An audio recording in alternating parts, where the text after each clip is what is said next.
Welcome back to our channel, where we explore the most intense and unexpected stories about relationships, family, and personal growth. Today, we have a tale that will leave you on the edge of your seat.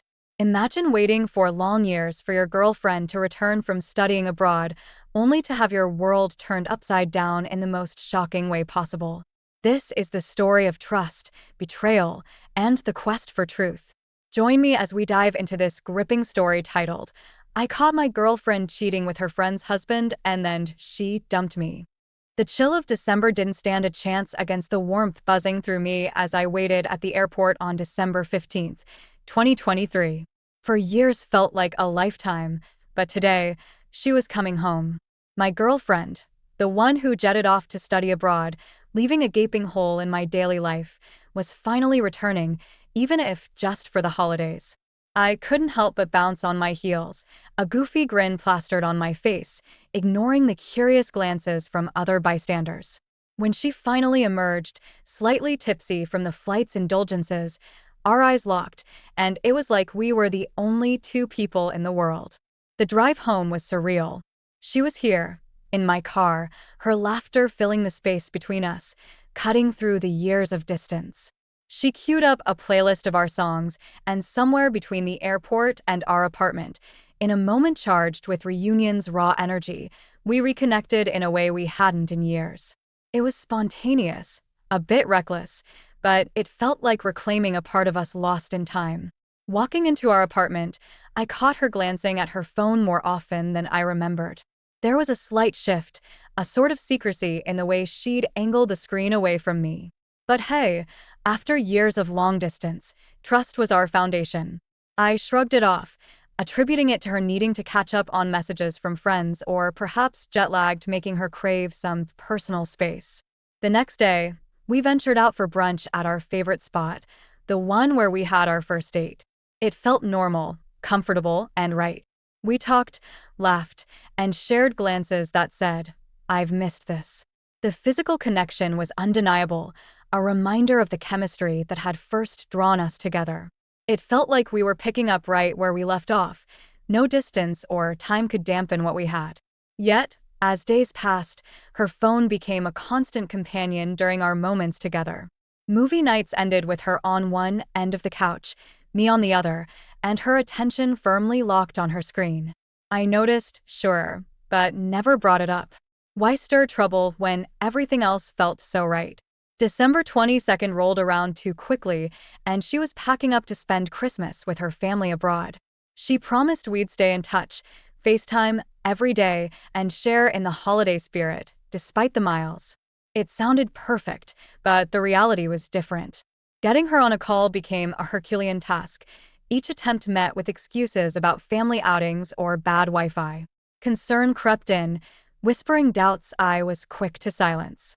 We did manage to connect on Christmas Day, though, and for a while, it was like nothing had changed.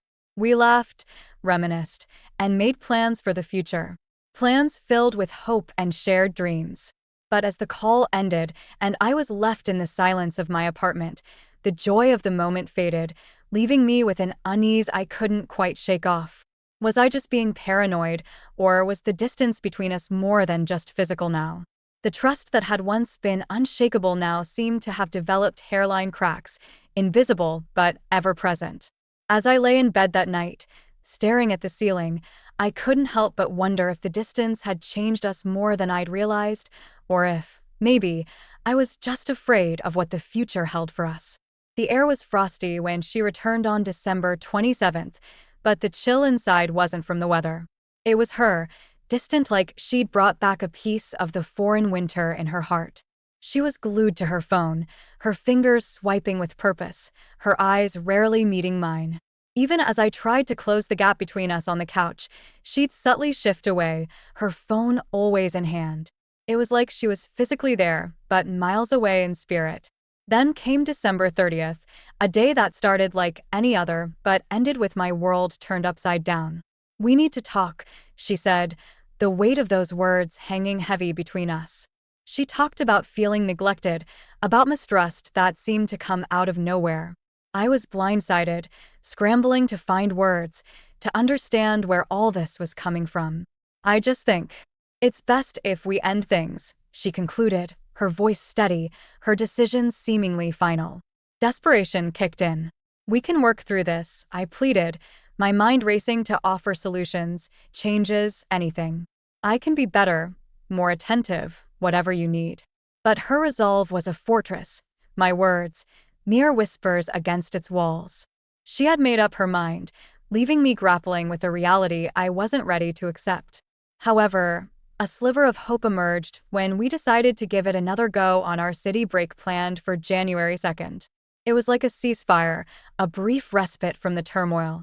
Those days were a mix of the familiar and the tentative, moments of intimacy intertwining with bursts of laughter. It felt like navigating a minefield blindfolded, exhilarating yet terrifying, not knowing if the next step would bring us closer or set everything ablaze again. By January 6th, as I drove her to the airport, the goodbye was filled with promises of effort and making it work.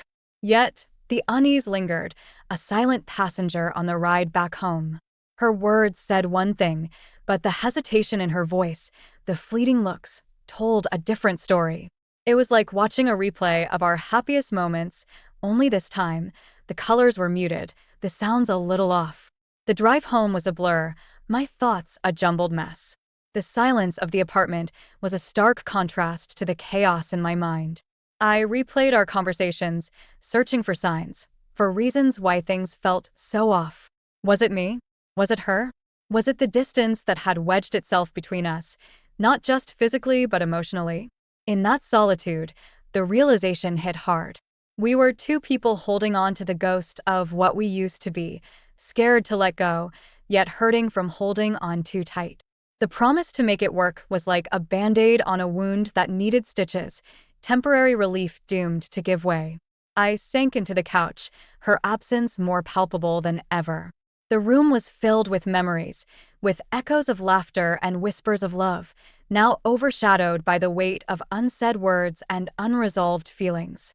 The journey ahead was uncertain, a path shrouded in fog, with the only guarantee being that it wouldn't be easy.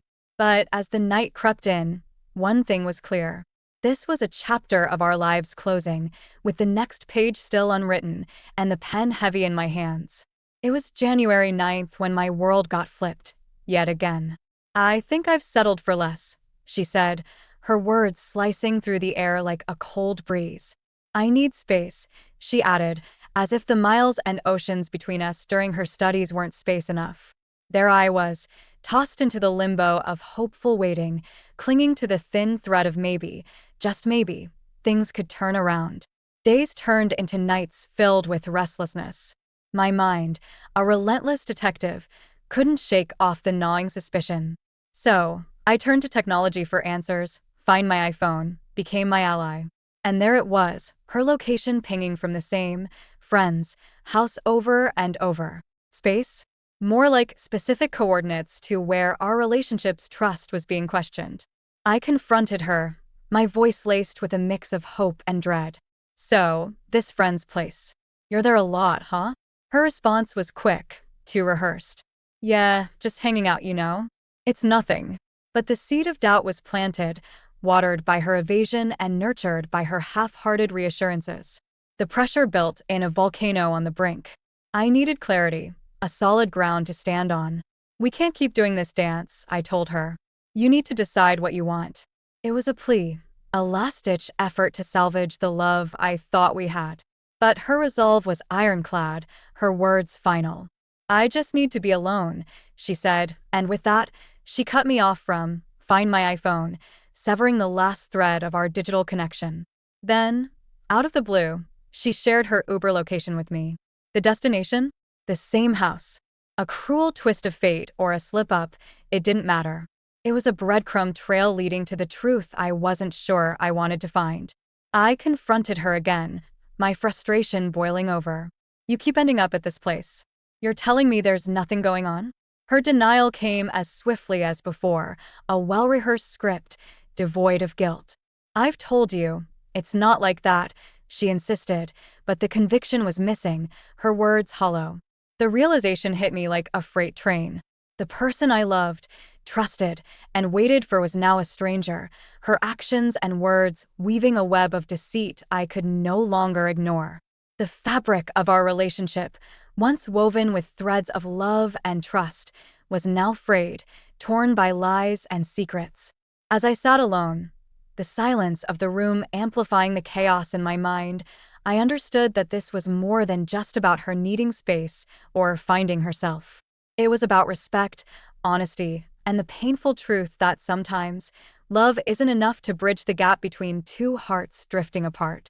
The chapter of us, once vibrant and full of promise, was closing, leaving behind a trail of what ifs and memories fading into the backdrop of a love story that lost its way. The moment we blocked each other on all social media, it felt like plunging into an ice-cold ocean, the shock of it leaving me gasping for air. There I was, floating in a vortex of anxiety, doubt, and the kind of betrayal that eats at you from the inside out. The silence from her end was deafening, a stark contrast to the chaos unfolding in my mind. It was in one of those long, sleepless nights that I stumbled upon something that turned my world upside down. Spotify, of all things, became the unexpected witness to her infidelity. Their playlists, a digital tapestry of songs, each one a thread in the story of her betrayal. It was like discovering a secret language, one that spelled out my worst fears in melodies and lyrics. Driven by a cocktail of hurt and desperation, I dialed her number, my heart pounding against my chest. The phone rang, each tone a step deeper into the abyss. Then, a click. Hello. Her voice, once my comfort, now a sharp reminder of our fractured reality. Is it true? I managed, my voice barely above a whisper.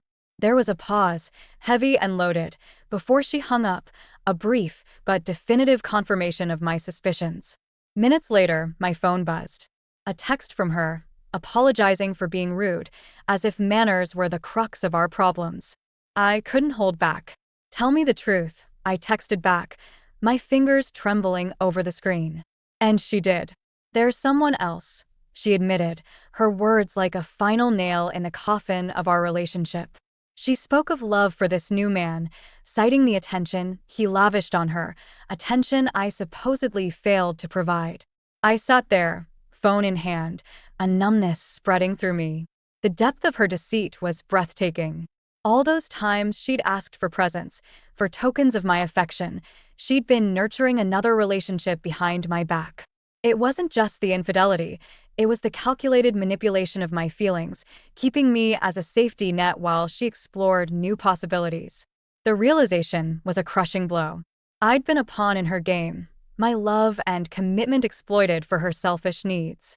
The weight of this truth was suffocating, pressing down on me until I felt I could no longer breathe.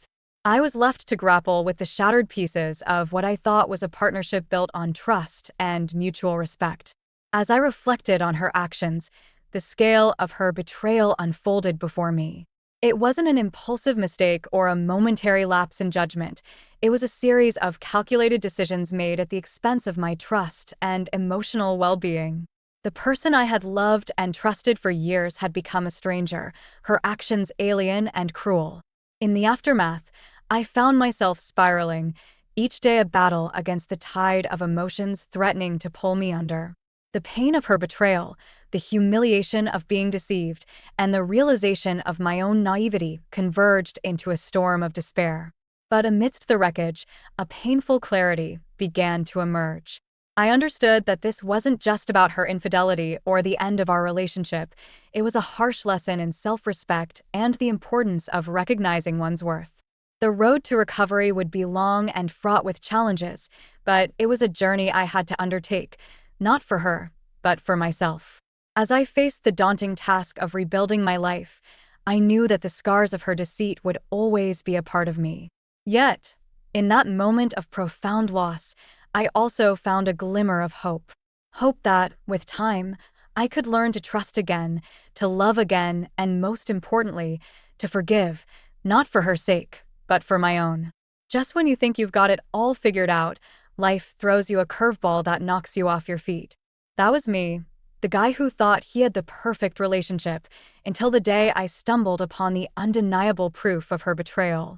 It was like a gut punch, the kind that leaves you gasping for air, questioning every moment, every memory. The discovery was just the beginning, the catalyst for a descent I hadn't seen coming.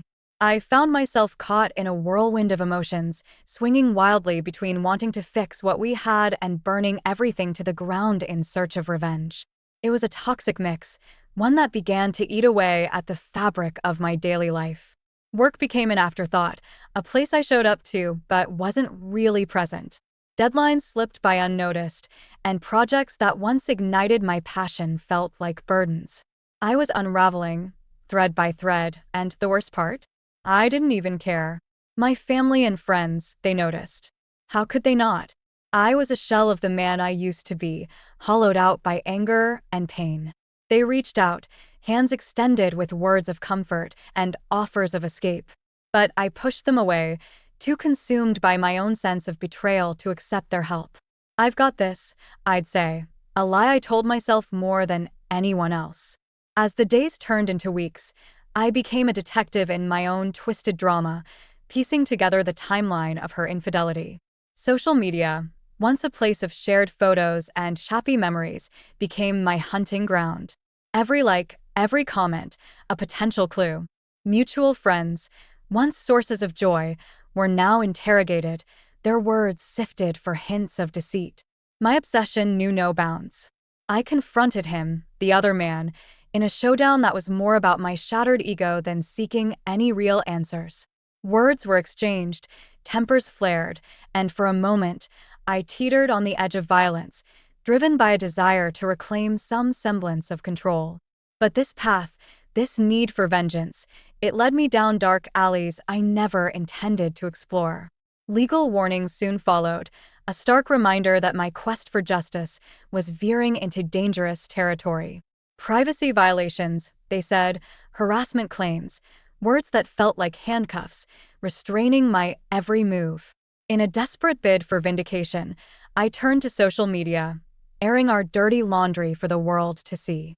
It was a mistake, a miscalculation driven by pain.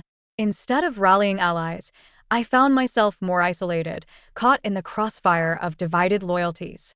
Friends I'd known for years chose sides, leaving me adrift in a sea of judgment and whispered conversations. Work, my once secure haven, became a battleground. My performance, hampered by sleepless nights and days spent in the grip of obsession, plummeted. Warnings turned into stern conversations, and eventually, the demotion came. It was a blow, not just to my career but to my identity, a confirmation of the failure I felt etched into every aspect of my life. I was lost, adrift in a storm of my own making, unable to see the shore. The man I once was, confident, driven, happy, seemed like a stranger, a distant memory overshadowed by the wreckage of the present. The pursuit of truth, of some semblance of justice, had cost me more than I ever imagined, leaving me to wonder if any of it was worth the price. In the thick of a storm you've whipped up yourself, there's a desperate kind of clarity that comes with knowing you've got nothing left to lose. That was me, gearing up for one last stand, a final showdown that I hoped would bring me some semblance of closure. I was gunning for remorse, maybe a sliver of guilt, or at the very least, an explanation that made sense of the chaos she'd left in her wake. We met in the very cafe where our story began, the irony of the setting not lost on me. There she was, the same, yet unrecognizably different, her indifference a stark contrast to the turmoil churning inside me. As I laid bare my pain, seeking some acknowledgement of the wreckage, her responses were cold, calculated. The finality in her voice, the way she spoke of her new life without a hint of regret, it was a clear message. I was a chapter firmly closed. The aftermath was brutal. My attempts at reaching out, at salvaging what dignity I had left, were met with legal threats, her words slicing through any hope of reconciliation. It was a wake-up call, a bitter realization that the battleground I was on was one where I stood utterly alone. Then came the wedding of a mutual friend, an event that should have been a celebration but instead felt like walking into the lion's den. There they were, the perfect couple, while whispers of my downfall circulated like fine wine. My presence was a reminder of a scandal, my every move watched, analyzed, and judged. It was in that moment, surrounded by faces I once considered friends, that I truly understood the depth of my isolation. In the months that followed, I tried to move on, to find solace in new beginnings. But each attempt was a glaring reminder of the past, my unresolved feelings acting as a barrier I couldn't breach. The shadow of public outbursts and whispered accusations followed me, a stigma I couldn't shake. The final nail in the coffin was a letter from her, an impersonal epitaph to what we once had.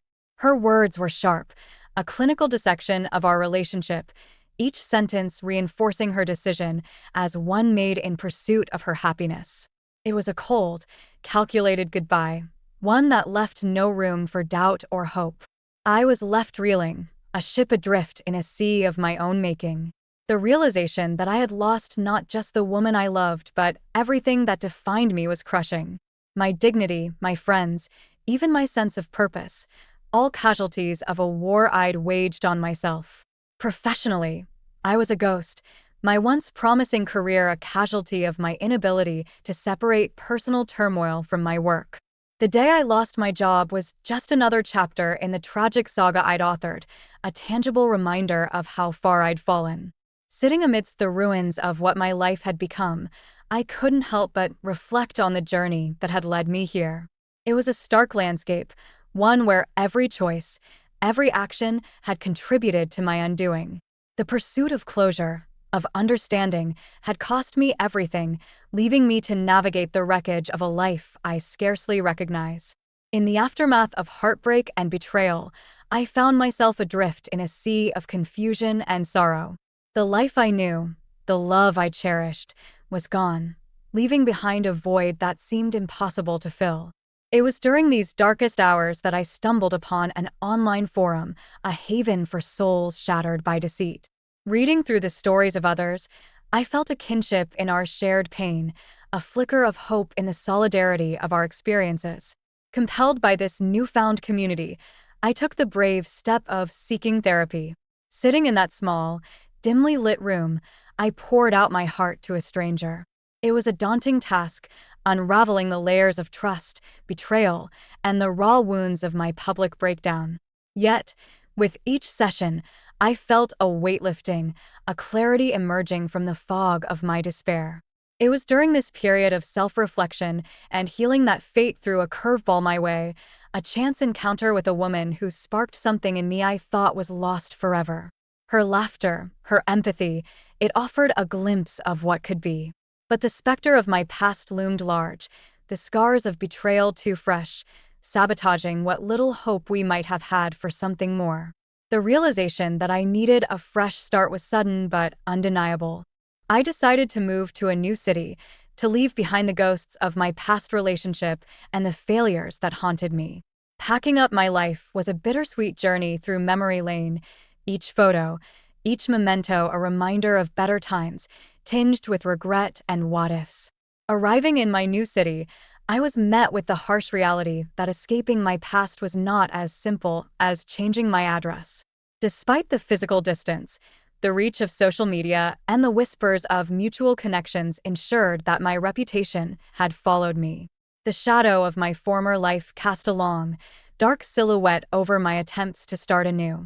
The offer of a new job provided a much-needed distraction, a chance to rebuild my professional life and, perhaps, my sense of self.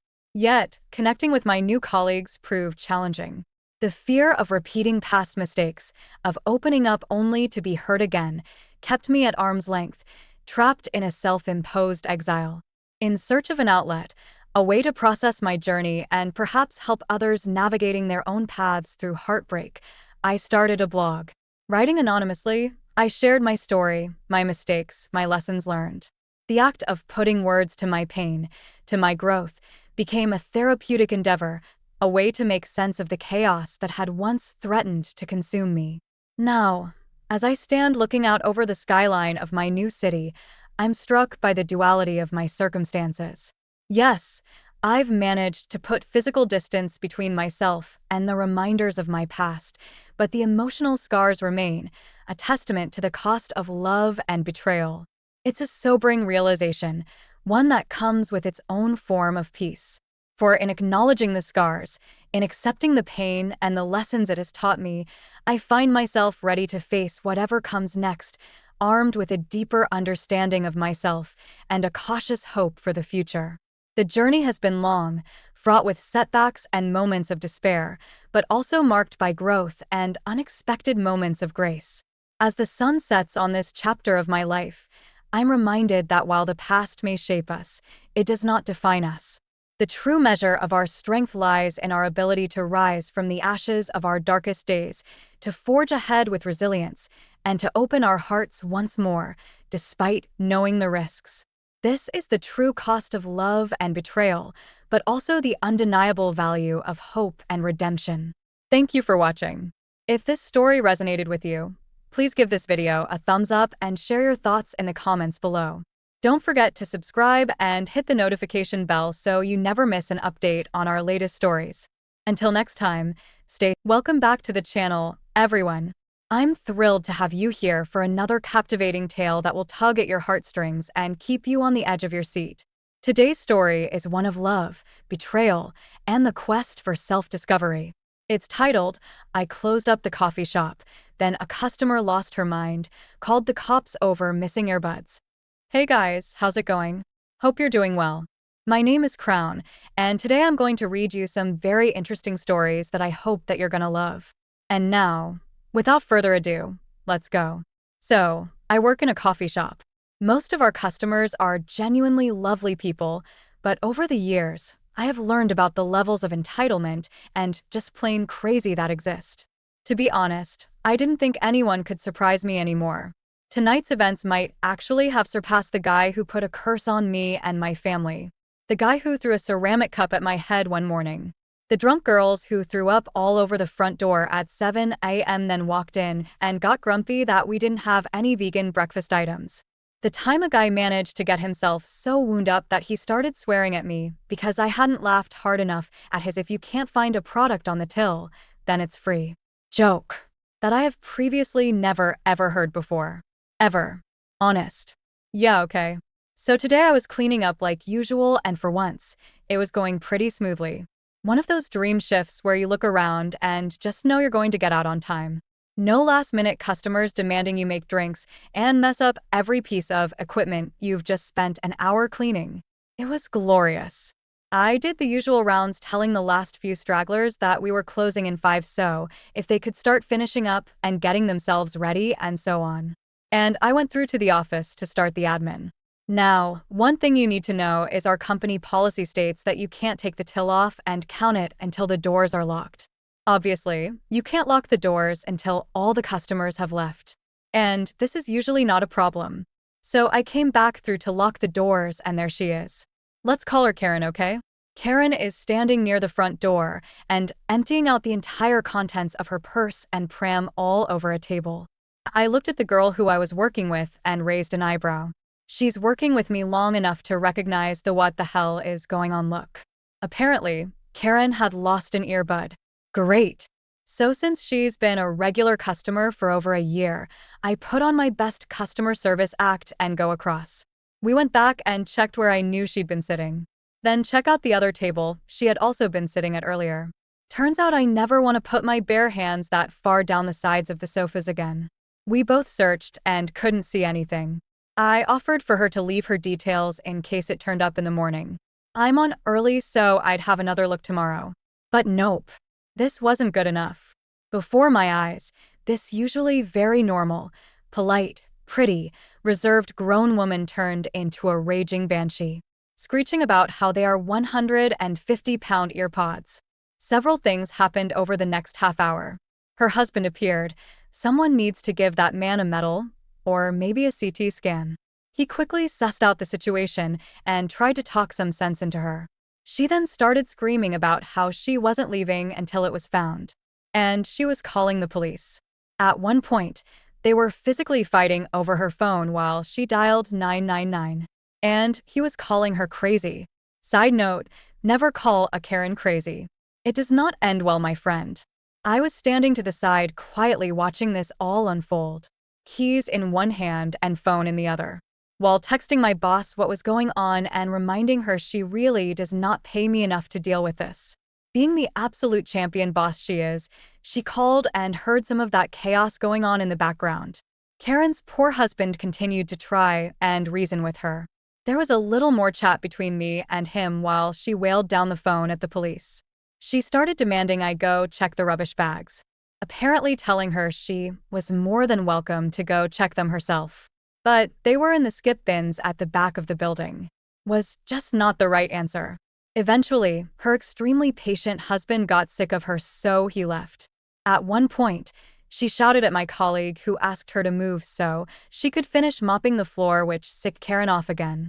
Her husband reappeared as she was kicking off at me again for stepping in and saying the girl didn't shout at her, and pointing out that after her behavior for the past 20 minutes, she was in no position to decide who is and is not shouting. It was at this point she finally pushed the limit of my patience when she said the words, "I am not leaving until you show me respect. You would treat me differently if I was from this country." Now, something else you should know, I'm not actually from this country either. I might have the local accent, but my birth certificate states something different. I'm also not white, so I take particular offense when someone tries to use a race card in a racist way. Sometimes people are just jerks, and it has nothing to do with the skin color of anyone involved. So my restrained customer persona slipped. I left one of those "are you kidding me" laughs. I said the words, "Did you actually just call me racist?" "Nope, I'm out." While her husband started having a go at her for being ridiculous, I went and grabbed a till and stormed off into the office, half expecting to come back out and find Karen chaining herself to the front door and chanting, "We shall not be moved." About 10 minutes later, two wonderful police officers showed up. Karen had suddenly turned into a timid and demure, delicate little victim again while whining about her plight to these guys. They also quickly worked out what was going on. Apparently the call they got had said it was a domestic incident. It was clearly not a domestic incident. They spent 5 minutes searching the same areas and also found no AirPod in sight and suggested she leave her contact details for us to call her if it turned up in the morning. Karen thought this was a great idea. I pointed to the counter and said the pen and paper were still sitting there from when we offered that same thing an hour before. Granted, it was a childish move, but after hearing the police officers ask him where her child was while she played with the AirPod, my last silver of understanding and patience evaporated. Turns out Karen had freely given her very expensive, arguably overpriced headphones to her 4-year-old child to play with, then flipped out and called the police when one went missing. Seriously, I can't even begin to explain how livid I was at this point. Needless to say, she was heavily scolded and warned by the police officers. She actually burst into tears, and she is now barred from the premises by orders of my boss. Best boss ever. So, I've started to get into belly socks, butterfly knives, like a couple months ago. I love it very much, and I have a couple of knives. I love to do it in public too, but when I'm around people, I always use my crack racking version 2.5, basically a trainer knife, so it doesn't have an edge. Today I was walking with my friends and I was playing with my trainer knife as usual when a kid runs up to me. "Hi, what's that? Can I try it?" The kid was around like 9 or 10. "Sure, but do you have any of your parents here? Because I don't want to get in trouble." "Yeah, my mom is here." And he runs to his mother and comes back a couple of minutes later. "Mom, it's him. He has that thing." The kid was really excited at this point. "Can you show us some tricks, please?" "Sure." So I started to do a couple of easier tricks like a thumb around. "Hey, put that knife away. You're gonna hurt us." "No, I can't do that, even if I wanted to. This is a training knife, so it's fully dull and doesn't have an edge." And then I grabbed a blade. "Put that away or I'm going to call the police. If you want to, you're going to be the only one who's in trouble." So we waited there until the police arrived. "Yep," she called him. "So, what seems to be the problem here? This young man has a knife and hurt us." Her kid says. "No, he didn't say anything wrong." The police officer turns to me. "Is that true? You've got a knife?" "Yes, officer." I've got one in my pocket. It's a butterfly knife, but it's a trainer so it doesn't have an edge. Can you show it to me? Slowly. Sure. And I reached into my pocket and handed it to the officer by the blade. So he sees it doesn't have an edge. Okay, I see no problem here. Thank you, sir. And he started to hand me my knife, but the entitled parent snapped it out of the officer's hand and decided, I don't know why, to slap the officer. Ma'am, put that knife down and put your hands behind your back. Now. But I'm just doing what you can't do. Then she threw my knife full force to the ground. And the rest of the story was that the mother got arrested for lying to an officer, harming him, and damaging someone's property. And me and my friend stayed with the kid until his dad arrived. So, without getting too political, we recently had an election in the USA. My aunt supported one side while her husband and adult offspring supported the other side. The election did not go the way my aunt wanted it to. Aunt proceeded to flip her crap, breaking things, yelling, and even going as far as to set her daughter's "I voted" sticker on fire. Her husband called that the cops declined to arrest her for anything, but suggested that she find a different place to stay for the night. This happened yesterday in New Jersey. Fast forward to 2 a.m. today. Here I am sleeping peacefully in my home with my family, over 500 miles from all that drama. My fence alarm goes off, waking me up. I don't know if it's a bear or a trespasser, so I get my pants on and grab my shotgun just to be safe. Turns out, my aunt cut the locks off my front gate because she couldn't get in, and I wasn't entering my phone. Why did she have bolt cutters in her car?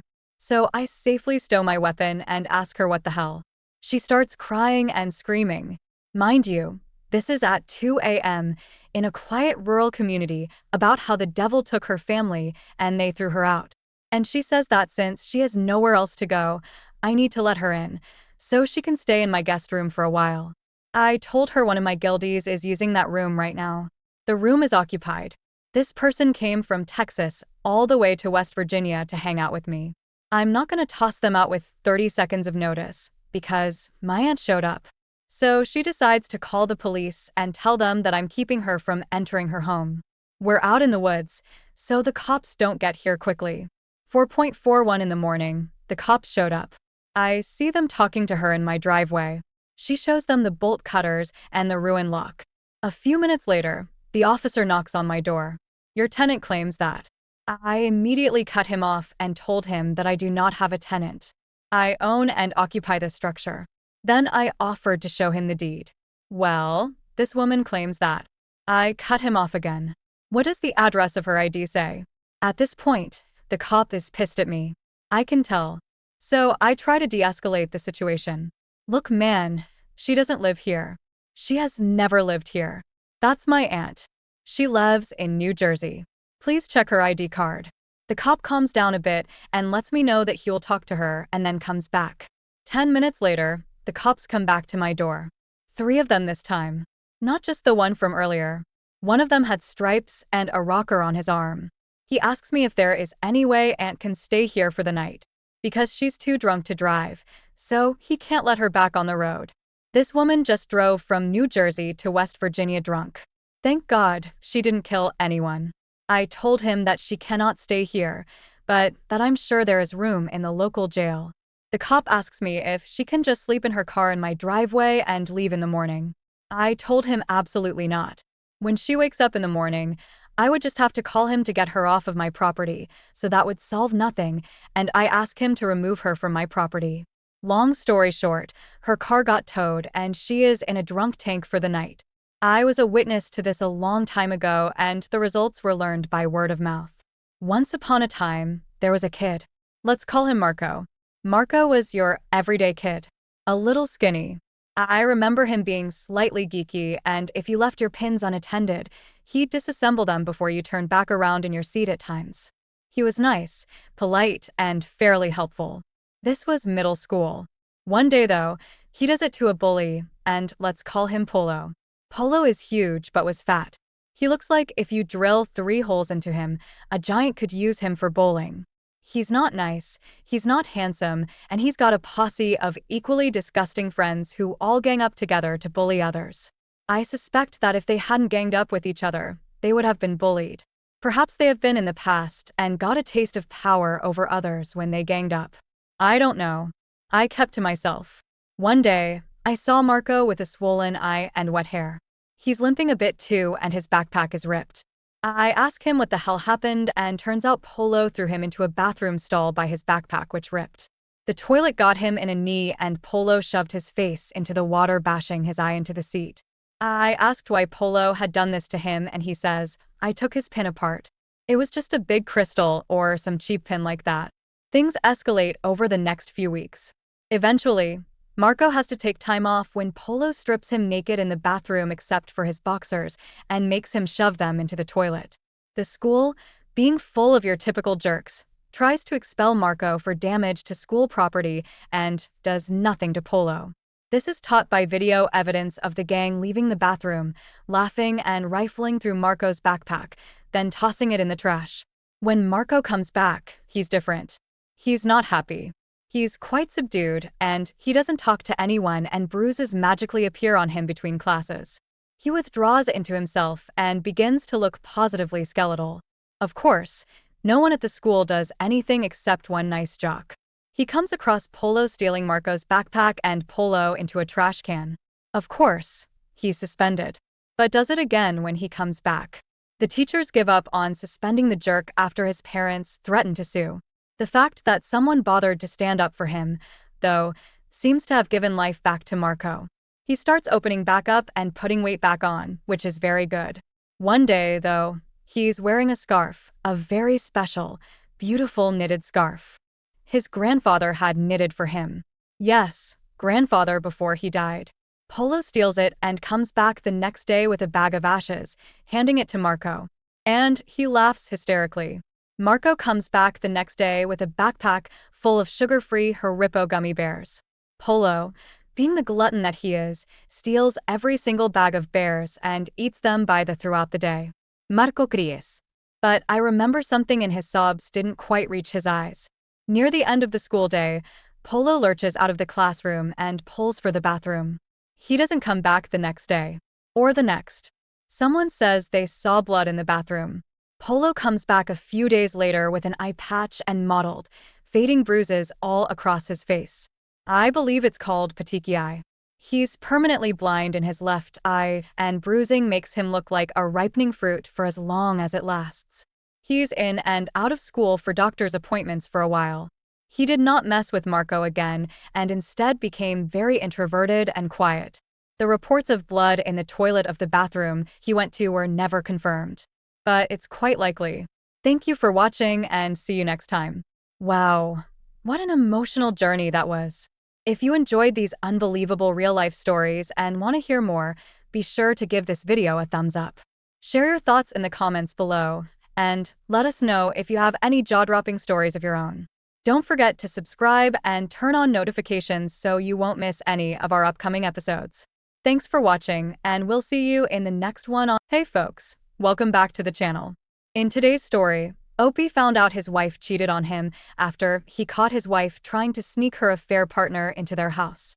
He then confronted the affair partner, and things escalated quickly. Little does the wife know that he has been recording and writing down everything she has been doing with her affair partner to set himself up for nice revenge when they go to court. Let's get into the story. She cheated. I'm figuring it out, and it hurts. Hello everyone. 34 male, found my wife, 33 female, in our bed with another man. A little background. For the sake of my sanity, I will refer to my wife as Ellie. My best friend's name is Omar, not real names.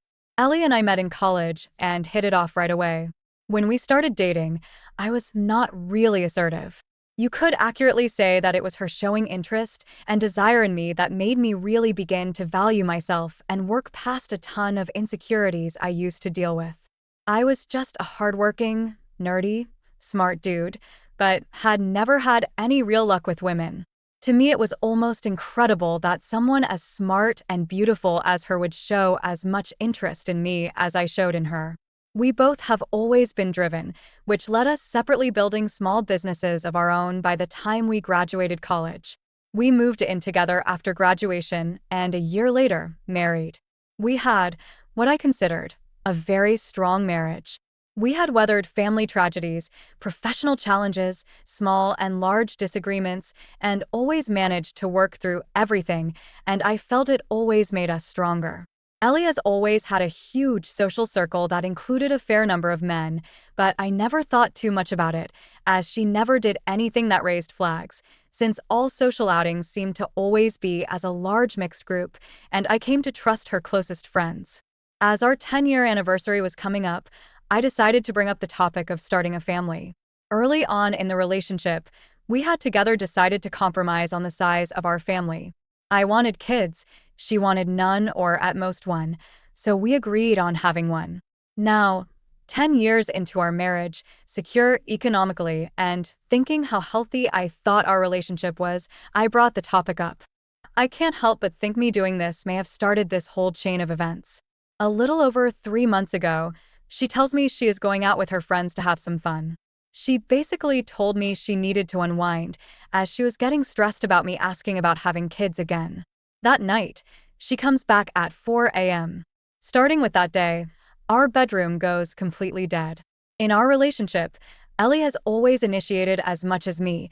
In fact, on average, I would say more often than me, and for rare periods, when we were dealing with traveling, I can't think of us ever going more than 5 days without some form of intimacy. She starts going out more, guarding her phone, avoiding me, all this stuff I had never seen from her before. After about 3 to 4 weeks of this, I talk to Omar, my best friend, and he points me to Reddit, and I start reading. Eventually, I decide I need to do something about this, as it's beginning to put me in a bad mood. I don't just want to trust her, I like to trust my wife. I need to trust her.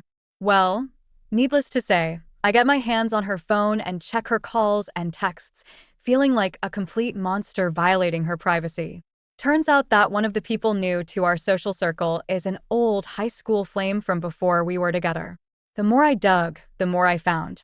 I think the fact I'd always trusted her completely made her complacent about hiding the affair better. I found out that during that party a month before, he had attended, and they spent all night catching up and ended up kissing, not even really hiding it from her whole group of friends, and then conveniently going to the bathroom at the same time. Up to this point, all I had felt has been this giant pit of anxiety in my stomach, a part of me trying to hold on to the image of the woman I thought I had married, a kind of self-delusion. But the anger and sadness start getting overwhelming, made worse by the fact that she seems oblivious to my sudden indifference. She didn't notice. I had stopped making romantic gestures. I felt like I was breaking inside. Finally, a month ago, I decided to catch them in the act, and I tell Ellie I'm going to visit my cousin for the weekend. He lives 3 hours away, but instead I go stay with Omar, who has been helping me record and copy everything. I waited, and sure enough, she brought him to our house, to our bed. I snuck in the house and made my way to our room, and the sounds left no doubts. They were so into it, they didn't notice me standing there at the door recording them with my phone. I literally felt something in me break, like something in my soul snapped so hard I could hear it. My veins went ice cold, and something like a 10-ton anvil had been dropped on my chest. I couldn't breathe, I went numb. The next part one can only tell you what Omar says happened because I only remember parts of the next few minutes. According to Omar, who I had brought as a witness, apparently I walked up to them, pulled that guy off of the bed, and Omar pulled me off of him. I remember Omar holding me down on the ground. After that, there was the normal hysterics of being caught. I went no contact for 5 weeks and began working with a lawyer preparing for the worst. Omar served as her contact point during that time since I simply didn't want to talk to her. I only contacted my family and told them that we were having problems. After the 5 weeks of no contact, we met and talked. She was remorseful, told me it wasn't my fault, that it was all her doing, her responsibility and her decisions. We decided to go to marriage counseling and at least explore if there is anything salvageable. Sitting here, I can't believe that, even after that, I still love her. I'm disgusted with myself that I have thought about her well-being, about her happiness. I especially hate that now I have to question our entire relationship. Was it just now that she got brazen about cheating, or has it happened before and I didn't bother looking far enough or was too stupidly trusting to see it at all? It's now been almost a month since deciding to try marriage counseling, and my questions to those who have already gone through this are the following. 1. Is it possible to reconcile without feeling that you lose some self-respect? 2. How long does the anger to sadness to numbness, rinse and repeat cycle last? I'm getting exhausted at the constant emotional roller coaster. 3. I find myself really loathing the whole idea of having to essentially be on the constant lookout. Is that a sign of me wanting out or just me being exhausted? Because I honestly can't tell. I'll take any advice, honestly. I love her. I've been head over heels for her since we met back in college. I want to work it out. Is it actually possible? And if it is, will it ever resemble what it used to be, even remotely? TLDR, wife cheated, trying to reconcile but have a lot of fears and questions. After reading everyone's replies and the messages, I took the weekend to let it all sink in and harden my resolve. I came to the conclusion that I was never going to be able to live with myself if I stayed with her. Staying and working on it would mean having to sacrifice a significant portion of my self-respect. I also realized that I want no part of a relationship that would require me to be in a state of constant vigilance for signs of betrayal. So I decided to push the proverbial red button and nuke it all. Here's how it all went down. Monday, I woke up early to an unexpected surprise. When I opened my eyes, my Johnson was greeting me at full attention. Guys, I can't stress how surprising that was to me, considering that since finding out about Ellie's affair, I had not had morning wood. It was like my body was saying, hell yeah, we're going to get this done today and be done, ready for something new. I actually laughed so hard at seeing it that Omar and his wife came to check in on me thinking I was having some sort of mental breakdown. I got up, got ready, and called Ellie's dad and told him we needed to talk. I met with him about an hour before our marriage counseling. The whole drive there I was surprised at how calm I was about it. I could still feel an ocean of emotion somewhere deep down, but on the surface, I was not feeling anything. We met up at a little mom and pop breakfast place near his house, and we sat down. Ellie's dad is a good man, light-hearted and funny, but more importantly, he is level-headed. I thanked him for how he and his wife had treated me all these years and told him I was sorry to have this talk with him. He listened patiently, but as I started telling him why I was going to be divorcing his daughter, he lowered his head. I could tell he was ashamed and angry, not at me, but at Ellie. He told me he understood, and I asked him to not tell Ellie as I was going to be telling her within the hour. He agreed, we shook hands, and then he told me to take care. I hated having to shatter his image of her. I debated with myself if I should have asked him to care for her, but I shouted down that instinct because he is her dad. Of course he will care for her, but also it is no longer my business to care for her. She is a big girl. Next, I went to our scheduled marriage and counseling session. I had been rehearsing all day Sunday what I would say to her and how I would say it.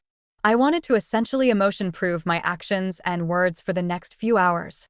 I sat there in the parking lot for 10 minutes and just prayed.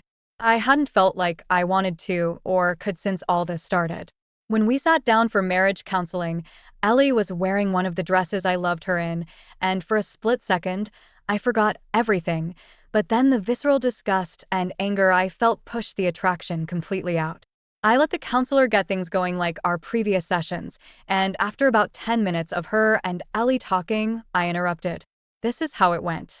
Excuse me, I have a few things I need to say to Ellie, and that I wanted to be able to say here with a neutral third party. If at any point I am interrupted, I will simply leave, and that's that. Ellie, I have come to realize I do not need to know if this was the only time you cheated. It doesn't matter. I do not need to know how long it went for. It doesn't matter. I do not need to know how many times you cheated. It doesn't matter. I do not need to know why. Even if there was a good reason, a perfectly why, it also would not matter. The only thing that matters is that you did. I know now the only facts that matter. You are never going to have children with me.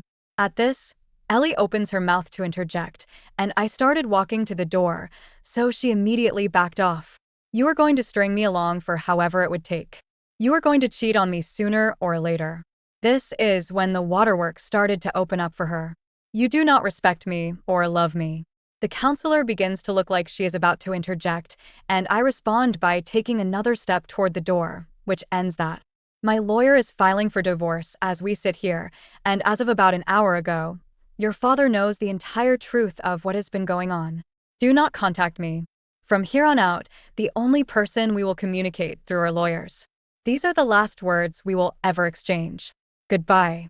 I walked the last few steps to the door and walked out. As soon as I closed the door, I heard a wail, the likes of which would haunt people's dreams. She scrambled out of the office pursuing me and tried to stop me, telling me how sorry she is and how we can start a family and to give her a second chance, and she cried hysterically throughout. I pushed past her and got in my car and left. At this point, that ocean of emotions that had been quietly hiding underneath it all started roiling, and I was barely holding it in. I drove to my parents' house and sent the text message I had planned to Ellie's best friend's husband. When I got home, my old man was at the store, but Mom could tell I wasn't well. She has always been able to read me like a book. I told her I needed to tell her and Dad something important, and we sat down and waited. At this point, I have to thank Responsible Mode 114 for messaging me, which added, and he totally calmed me down. About 30 minutes later, Dad arrived. I poured it all out. The more I talked, the more I felt that ocean of emotions emptying and all that pain pouring out of me. When I finished talking to my dad, he just held me as I cried into his shirt for a solid 20 minutes. When it all ended, I felt spent and oddly at peace. I have arranged for Omar to receive a Harley he has been eyeing for a while. He has been more than a friend to me, and I'm going to try my best to be as good a friend to him as he has been to me. I can't wait to see his face. I think this is the last time I will post, as it should be the end of the story. I just want to thank you all. Would have never thought that I would find sound and sane advice from strangers on the internet. I know that it will be a long road ahead, that I will still need individual counseling to deal with the aftershocks of this debacle and rebuild my ability to trust. I have to hope that little by little, all this pain and sadness and anger will go away. Like Roto-Rooter for my soul, if I do the work. Now begins the rest of my life, and I can honestly say I am looking forward to it. Wow, Opie, the way you handled the situation was outstanding. Kudos to you. You dropped the bomb right in the middle of your counseling session with her, which is even more epic. The good thing is that now the worst days are behind you, and from here on out, it will get better. As you mentioned, your wife simply wanted her cake and to eat it too, which explains why she came crying and chasing after you like a lost puppy after you told her your intentions. Best of luck to you in the future, Opie. Let's see what the comments had to say about this situation. Armorteague227 said, "My dude, you handled yourself like a boss and with class and self-control, and not only confronting her at marriage counseling, but taking the initiative and holding her accountable not only to her cheating, but that she no longer would hostage your heart and soul. And in the very place where many in your position as a man the narrative would spin in her favor, you took control not only from your ex, but the therapist as well. This was your true therapy. You took the steps in reclaiming your life back. I couldn't be more proud, my man. I know it hurts right now because taking down that wall when crumbling is draining, but you will survive this. You will rebuild to be something new, stronger, more powerful, and I guarantee you this is the moment where your life begins again. Congrats to you, man. It might not feel like a victory, but you have just laid the gauntlet down for a better world than yourself, brick by brick. You will find happiness again. Don't forget to like, comment, and subscribe for more shocking stories. Hit the